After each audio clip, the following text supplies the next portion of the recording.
Hello दोस्तों, स्वागत है आप लोग का मेरे चैनल पे। आशा करता हूं कि आप लोग अच्छे होंगे। बिहार में एक और वैकेंसी आई हुई है जिसको आप अप्लाई कर सकते हैं। वो है बिहार सुधा मिल्क में वैकेंसी आई हुई है और बहुत अच्छी वैकेंसी है और सैलरी भी बहुत ही अच्छा है, सैलरी है। तो वैकेंसी क्या है उसका पूरा डिटेल के बारे में बताने वाला हूँ और आप सब इसको कैसे भर सकते हैं और कितना फीस लगता है और क्वालिफिकेशन क्या होता है, इस सब के बारे में बताने वाला हूँ। तो वीडियो को लास्ट तक जरूर देखिएगा। और चलिए चलते हैं, आपको दिखाते हैं कि सुधा डेयरी में वैकेंसी आई हुई है। तरफ से जो भी वैकेंसी आई हुई है उसके पूरा डिटेल में हम आपको बताने वाले हैं। जैसे ये देखिए, वैकेंसी आई हुई है आपको बिहार के सुधा कंपनी में वैकेंसी आई हुई है। सीईओ का वैकेंसी है। पोस्ट का नाम आपको सीईओ है।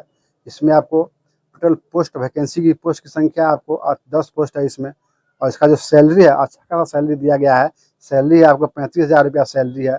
और एज आपको 22 साल से लेकर 42 साल के बीच में आपका एज होना चाहिए। इसका क्वालिफिकेशन ग्रेजुएशन एग्रीकल्चर एग्रीकल्चर में आपको ग्रेजुएशन होना चाहिए। एग्रीकल्चर में मार्केटिंग आपको होना चाहिए। एग्रीकल्चर बिजनेस मैनेजमेंट होना चाहिए या बीबीए होना चाहिए। और इसके बाद आपको 3 साल का एक्सपीरियंस भी मांग रहा है। देखिए, 3 साल का आपको एक्सपीरियंस भी मांग रहा है। अगर आप इस कैटेगरी में कैटेगरी के हैं तो आप इसको अप्लाई कर सकते हैं। उसके बाद एक और वैकेंसी दिया गया हुआ है। ये देखिए, अकाउंटेंट का वैकेंसी है। इसमें भी आपको 10 पोस्ट दिया गया हुआ है। उसके बाद इसमें आपको सैलरी की बात करें तो सैलरी देख रहे हैं 15,000 रुपया सैलरी है। और इसका एज आपको 21 साल से लेकर 42 साल के बीच में होना चाहिए आपको एज। उसके बाद कैंडिडेट का जो क्वालिफिकेशन क्या होना चाहिए, क्वालिफिकेशन में आपको ग्रेजुएशन पास होना चाहिए। और 1 साल का आपको इसमें भी 1 साल का एक्सपीरियंस मांग रहा है। आपको एक्सपीरियंस मांग रहा है 1 साल का अकाउंटेंट के जॉब के लिए। अगर आप इस क्वालिफिकेशन में आप आते हैं तो आप इस फॉर्म को अप्लाई करके आप इसमें जॉब ले सकते हैं। और इस फॉर्म को आपको ऑफलाइन भरना है और कहाँ भेजना है और पैसा कैसे कटना है उस सब के बारे में बताने वाले हैं। उससे पहले बता दें, फॉर्म, ये देखिए फॉर्म हो गया। फॉर्म पे आपको ये देखिए, ये आपको नहीं भरना है क्योंकि ये फॉर ऑफिस यूज ओनली लिखा हुआ है, केवल ऑफिस यूज के लिए है। ये सिर्फ ऑफिस वाले भरेंगे। उसके बाद देखिए, उसके बाद इसमें आपको पासपोर्ट साइज फोटो लगेगा। उसके बाद यहाँ पे आपको नाम लिखना है। उसके बाद अपने पिताजी का नाम लिखना है। डेट ऑफ बर्थ लिखना है, एज लिखना है। आपका प्लेस ऑफ बर्थ, कहाँ जन्म हुआ वो लिखना है। नेशनलिटी क्या है वो लिखना है। आपको नीचे में एड्रेस लिखना है। आपको एड्रेस लिखना है। ये देखिए, एड्रेस लिखना है। एड्रेस पर कोरस्पोंडेंस एड्रेस लिखना है। एड्रेस कोरस्पोंडेंस एड्रेस के लिए लिखना है आपको। इसमें आपको कॉन्टैक्ट नंबर या ईमेल नंबर या आधार नंबर आपको यहाँ पे आपको लिखना होगा। उसके बाद क्वालिफिकेशन की बात करें तो क्वालिफिकेशन जो भी है आपको एसएससी हो गया, एसएलसी हो गया, मतलब इंटर मैट्रिक हो गया, इंटर हो गया, हाँ, ग्रेजुएट हो गया, पोस्ट पीजी हो गया। उसके बाद आप जो भी बीबीए एमबीए या एग्रीकल्चर में किए हुए हैं वो हो गया, वो लिखना है आपको। उसके बाद किस सब्जेक्ट से हैं वो लिखना है। During the course during duration क्या है वो लिखना है। उसके बाद किस बोर्ड से हैं आपको उस बोर्ड का नाम लिखना है। आपका परसेंटेज क्या है, आपका परसेंटेज दिया हुआ है या सीजीपीए दिया हुआ है, उसके अनुसार आपको परसेंटेज दिया होगा, आपको परसेंटेज लिखना है। और सीजीपी दिया होगा तो आपको सीजीपी लिखना है। उसके बाद डिवीजन क्या है, फर्स्ट डिवीजन है कि सेकेंड डिवीजन है, थर्ड डिवीजन है, उसको आपको लिखना है। उसके बाद देखिए, और आगे चलते हैं। उसके बाद अगर आपको एक्सपीरियंस है तो आपको एक्सपीरियंस के बारे में भी आपको उसमें लिखना पड़ेगा कि पोस्ट हेल्ड, ये किस पोस्ट पे थे, हाँ, कब से कब तक का आपको एक्सपीरियंस है आपका वो लिखना है। ड्यूरिंग इन द किस ये साल या ये साल या मंथ में से वो लिखना है। आपको उस समय का पे स्केल क्या था, आप जो एक्सपीरियंस था आपको पे स्केल क्या था वो भी लिखना है। स्टेट ऑफ ऑर्गेनाइजेशन, किस स्टेट का संस्था थी उसका नाम लिखना है। नेचर ऑफ द ड्यूटी पे आपका किस तरह का नेचर था उस तरह का वो भी लिखना है। उसके बाद आपको और भी एक्सपीरियंस होगा तो एक टोटल एक्सपीरियंस कितना है उसके अनुसार आप लिख दीजिएगा।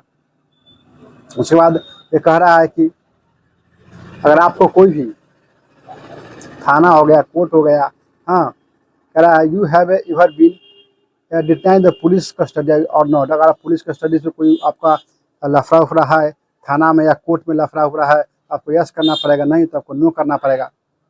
उसके बाद ये देखिए, उसके बाद आता है आपको क्लैरिफिकेशन मांगता है। इसमें आपको क्लैरिफिकेशन मांगता है कि आपको जो भी दिए गए हुए हैं और जो भी अपने फॉर्म में फॉर्म को फुलफिल किए हैं, फॉर्म भरे हैं, वो सही है। इसी के लिए क्लैरिफिकेशन मांगता है। इसमें आपको डेट लिखना होगा, उसके बाद ये आपको सिग्नेचर ऑफ कैंडिडेट का करना पड़ेगा, उसके बाद प्लेस का नाम लिखना पड़ेगा, उसके बाद नेम ऑफ कैंडिडेट और कैंडिडेट का अपना नाम लिखना पड़ेगा। नाम लिखना पड़ेगा और इसको भेजना कहाँ है, उसके बाद फॉर्म आपका भरा गया और भेजना कहाँ है उसके बारे में बताने वाले हैं। देखिए ये कह रहा है कि आपका जो भी फॉर्म भरिएगा वो कैपिटल लेटर में भरिएगा। और जो फोटो पोस्ट योर फोटोग्राफ, जो फोटो आप लगाइएगा उस पर पिन पर आप पिन नहीं मारना है, फोटो पे आपको फोटो को चिपकाना है। कोई बहुत से व्यक्ति ऐसे होते हैं जो पिन मार देते हैं, पिन आपको नहीं मारना है, फोटो को चिपकाना है। और आपको जो एप्लीकेशन है, एप्लीकेशन आप www.suda.com से जाकर आप इस एप्लीकेशन आपको डाउनलोड कर लेना है। उसके बाद पैसा आपको डिमांड ड्राफ्ट के द्वारा भेजना पड़ेगा। ये देखिए डिमांड डीडी के द्वारा पैसा आपको भेजना पड़ेगा। किसी भी बैंक से जाइएगा तो 800 रुपया लेगा इंक्लूडिंग जीएसटी। आपको इसको भेजना कहाँ पे है, भेजना आपको बिहार, भेजना है आपको Bihar state milk cooperative federation limited payable eight Patna. इस पर आपको किसी बैंक में जाइएगा, डीडी 800 रुपये का डीडी कटवा के उसके बाद इस पर आप कहिएगा कि इस पर भेजना है तो आपको वो भेज देगा, आपको उस पर पे कर देगा।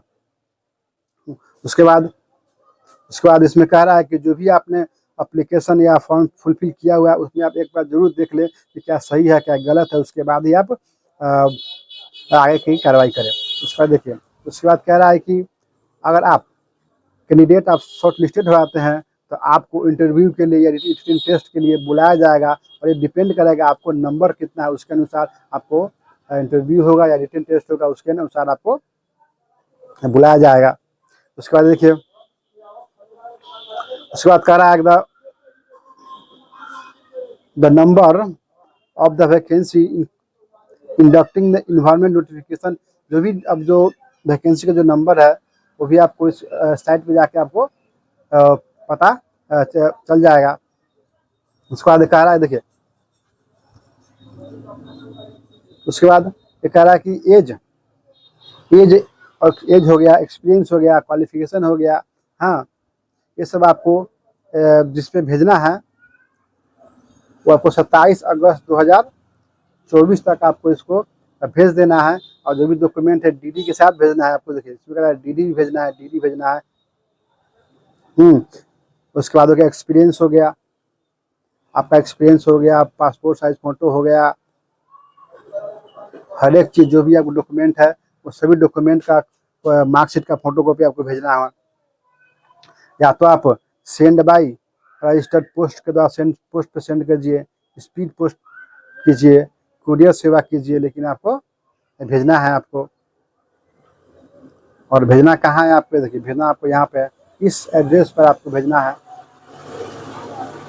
Managing director Bihar state milk cooperative federation limited, dairy development complex, बीवी कॉलेज पटना 8,14,000। इस एड्रेस पर आपको जितने भी डॉक्यूमेंट्स आपने जो क्वालिफिकेशन के लिए फॉर्म फुल किया है, फिलअप किए हुए हैं, वो सब आपको लगा के इस पर आपको भेजना पड़ेगा। और भेजने के बाद आपको मोबाइल में या जीमेल पे द्वारा आपको सूचित कर दिया जाए कि आप कैंडिडेट शॉर्ट लिस्टेड हो गए हैं कि नहीं हो गए हैं। उसके बाद ये देखिए आपको भेजना क्या क्या है बता देते हैं। फिर भी 2 आपका पासपोर्ट साइज फोटो लगेगा, स्कूल का सर्टिफिकेट लगेगा आपको डेट ऑफ बर्थ के लिए। उसके बाद जो भी कैंडिडेट 10th हो गया, 12th हो गया, डिप्लोमा, ग्रेजुएशन, पीजी का जो सर्टिफिकेट जो मार्कशीट है आपको वो भेजना है। उसके बाद proof of identity and address proof के लिए, आइडेंटिफाई के लिए आपको वोटर आईडी हो गया, पासपोर्ट हो गया, ड्राइविंग लाइसेंस हो गया, आधार कार्ड हो गया, इसमें से आपको एक पीस आपको कोई एक आपको भेजना है। उसके बाद आपके पास अगर एक्सपीरियंस है तो एक्सपीरियंस का भी आपको सर्टिफिकेट आपको भेजना पड़ेगा। और एनी अदर डॉक्यूमेंट, कोई भी अदर डॉक्यूमेंट है इन सपोर्ट ऑफ योर कैंडिडेट, आपको सपोर्ट करता है इस जॉब के लिए, तो आपको वो भी डॉक्यूमेंट आप इसको भेज सकते हैं।